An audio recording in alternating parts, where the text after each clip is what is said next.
नमस्ते, अभिवादन आपका इनोसेंट इन्वेस्टर के इस नए वीडियो में आपके लिए डिस्क्लेमर। उसके बाद बात करेंगे आलोक इंडस्ट्रीज और ट्राइडेंट की। अच्छी खासी गिरती हुई बाजार में ये स्टॉक्स ऊपर के लेवल पे ट्रेड कर रहे हैं। ऊपर से इनमें भी प्रॉफिट बुकिंग आई है, वो भी केवल और केवल मार्केट की कंडीशन को देखकर। नहीं तो ये स्टॉक आज बढ़िया परफॉर्म करते होते, बहुत बढ़िया परफॉर्मेंस आज दे रहे होते। अगर आप देखोगे आलोक इंडस्ट्रीज इस वक्त लगभग 2-2.25% ऊपर ट्रेड कर रहा है।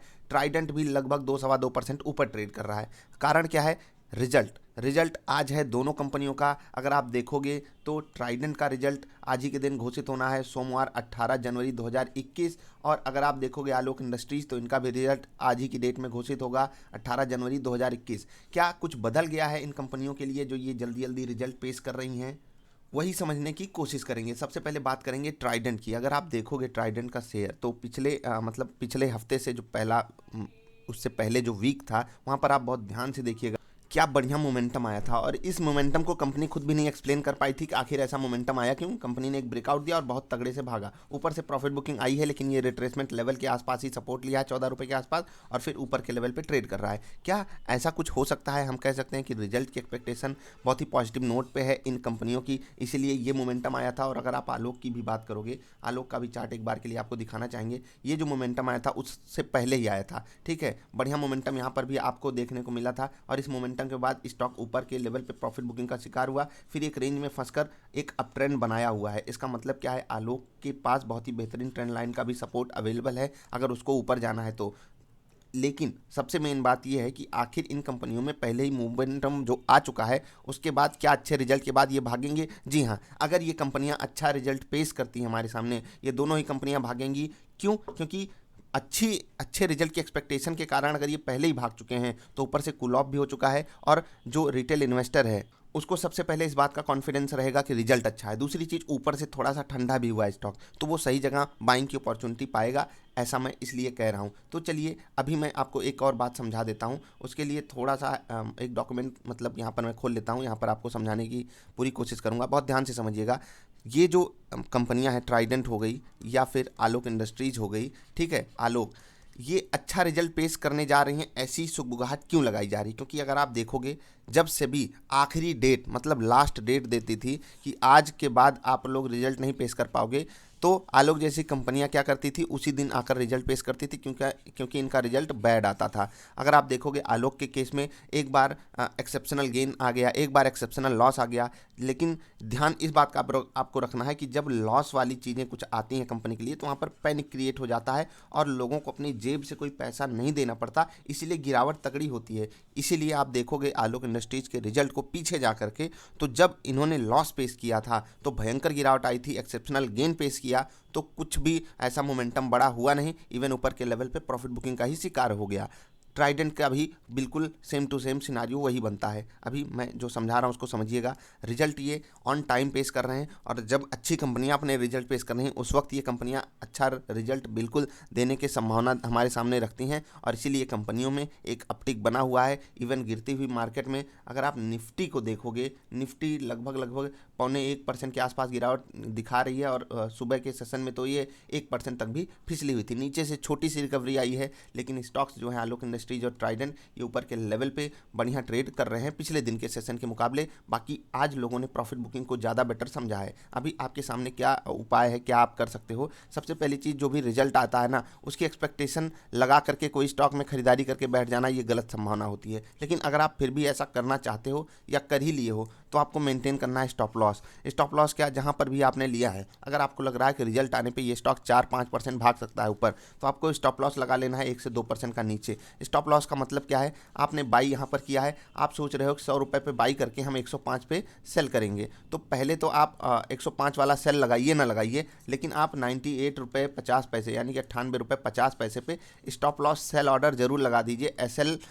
एसएल इसको कहते हैं। आप जब ऑर्डर बुक में जाओगे वहाँ पर आपको मिलेगा, आप ये ऑर्डर जरूर लगा दीजिए कि मान लेते हैं रिजल्ट बुरा आ जाता है या कुछ मतलब अपोजिट रिएक्शन होने लगता है, तो फिर आप आराम से एग्जिट पा जाओ, फंसो मत ऐसे स्टॉक्स में, मैं यही चाहूँगा। बाकी जिस तरीके का भी मोमेंटम बना हुआ है, अगर रिजल्ट की एक्सपेक्टेशन पॉजिटिव नोट पे है और आ भी जाता है, तो फिर एक भयंकर धमाका होने के पूरे आसार हैं। बस दिक्कत एक बात की है कि निफ्टी जो है 1% नीचे ट्रेड कर रही है और निफ्टी ने अपने क्रूशियल सपोर्ट को तोड़ा हुआ है, तो थोड़ी सी यहाँ से दिक्कत आ सकती है। बाकी रिजल्ट अगर बढ़िया आएगा तो स्टॉक बढ़िया भागेंगे।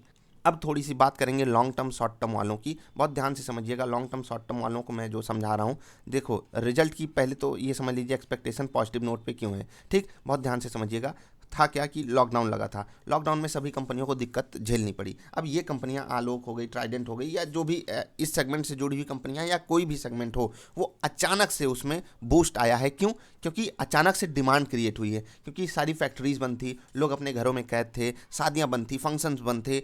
मतलब आप समझ सकते हो कि जब इतने लोग बंद थे अपने अपने जगहों पे, तो वो डिमांड कहाँ से क्रिएट करेंगे? नहीं क्रिएट करेंगे। तो ये दो कंपनियों के पास जब डिमांड ही नहीं आएगी तो इनका रेवेन्यू नहीं बढ़ सकता है। और जब ये लोग बाहर निकलेंगे और ये डिमांड क्रिएट करेंगे, चाहे वो फैक्ट्रीज डिमांड कर रही हो, चाहे वो इंडिविजुअल डिमांड हो, चाहे वो फंक्शंस की डिमांड हो, हर जगह समझ रहे हैं, मॉल्स वगैरह भी खुले हुए हैं, तो यहाँ से एक इनडायरेक्ट डिमांड आती है। ओवर ग्लोबल मार्केट्स में भी डिमांड आई होगी, तो ये कंपनियां जहाँ पे भी डील करती हैं, अपने प्रोडक्ट्स को जहाँ पर भी पहुँचाती हैं, वहाँ से एक बढ़िया डिमांड आई है और उसी का फायदा इनको मिल सकता है इस वाले रिजल्ट में। लेट्स सी कि रिजल्ट कैसा होता है। रिजल्ट का हम आपको पूरा एनालिसिस देंगे। ये फैक्टर हो गया रिजल्ट का। रिजल्ट पॉजिटिव नोट पे क्यों आएगा? अभी आपको क्या करना चाहिए? रिजल्ट पॉजिटिव आए नेगेटिव आए, आपको क्या करना है? आपको अगर आपकी कंपनी पे ट्रस्ट है, चाहे वो ट्राइडेंट हो चाहे आलोक इंडस्ट्रीज हो, ट्राइडेंट को भी मैंने नीचे के लेवल पे रिकमेंड किया था, ऊपर के लेवल पे बेचने को भी बोला। आलोक यहाँ पर थोड़ा सा अलग पॉइंट ऑफ व्यू है। मैंने आपको बोला है कि ये कंपनी एक टर्न अराउंड स्टोरी है। ये ऐसे नहीं है कि ये कंपनी में बिल्कुल सब कुछ सही था और ये कंपनी बढ़िया परफॉर्म करके आगे बढ़ती हुई जा रही थी और मतलब हम आप इसको तब लिए हैं। हम आपने इसको तब लिया है जब ये कंपनी एक टर्न अराउंड स्टोरी पर आकर खड़ी हुई थी, रिलायंस ने पैसा डाला था, इन सब चीज़ों को देखकर आपने लिया हुआ है। तो आपको क्या करना है? जब भी आप किसी भी बीमार इंसान को देखते हो, ऐसा उससे एक्सपेक्टेशन तो आप नहीं लगा लेते वो कल जाकर मैराथन दौड़ेगा, 100 मीटर की रेस पार कर देगा, 200 मीटर, और फिर वो 400 मीटर पार करेगा, फिर 1600 मीटर भी आराम से रेस जीत लेगा। ऐसा तो होगा नहीं उसके साथ। वो धीरे धीरे चलना सीखेगा। और यहाँ पर स्टॉक प्राइस में आपको ये चीज़ भले देखने को मिले कि ऊपर नीचे ये ऐसे ऐसे चल रहा है, लेकिन रियलिटी में कंपनी क्या कर रही है आप देखोगे। कंपनी धीरे धीरे अपने आप को इम्प्रूव कर रही है। और ये जो होता है इसका स्टॉक प्राइस से हमेशा लेन देन नहीं होता है। आप देखोगे कुछ कंपनियां अच्छा रिजल्ट पेश करती हैं, ऊपर ट्रेड करती रहती हैं, धड़ाम से गिर जाती हैं। बाजार में demand and supply share price में वो अलग लेवल पे आती है। एग्जैक्टली कंपनी में क्या हो रहा है उसके लिए हमको रिजल्ट को समझना होगा। अभी कंपनी ने हमें जो रिजल्ट दिया है, एक्सेप्शनल गेन, एक्सेप्शनल लॉस,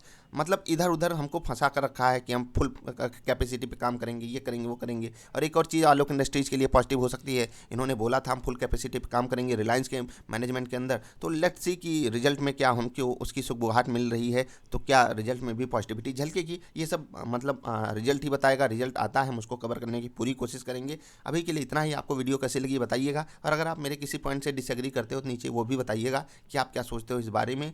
बाकी दोनों कंपनियां जो पॉजिटिव साइड ट्रेड कर रही हैं, लोगों को एक्सपेक्टेशन है कि रिजल्ट पॉजिटिव नोट पे आएगा। लेट्स सी क्या होता है। हम आपके सामने रिजल्ट लाने की पूरी कोशिश करेंगे। अभी के लिए इतना ही, मिलेंगे फिर से। और हाँ, स्टॉप लॉस वाली स्ट्रैटेजी को बिल्कुल इग्नोर मत कीजिएगा। अगर आप पॉजिटिव रिजल्ट की एक्सपेक्टेशन लगा कर भी बैठे हो, स्टॉप लॉस आपके बाइंग प्राइस के हिसाब से 1:2 या 1:3 रिस्क रिवार्ड के हिसाब से लगना चाहिए। ये क्या होता है इंट्राडे वाली वीडियो देख लीजिए, आप समझ जाएंगे। अभी के लिए इतना ही, मिलेंगे फिर से किसी अच्छी वाली वीडियोज़ में। तब तक के लिए हंसते खेलते रहिए यार। वीडियो देखने के लिए आपका बहुत बहुत आभार, धन्यवाद।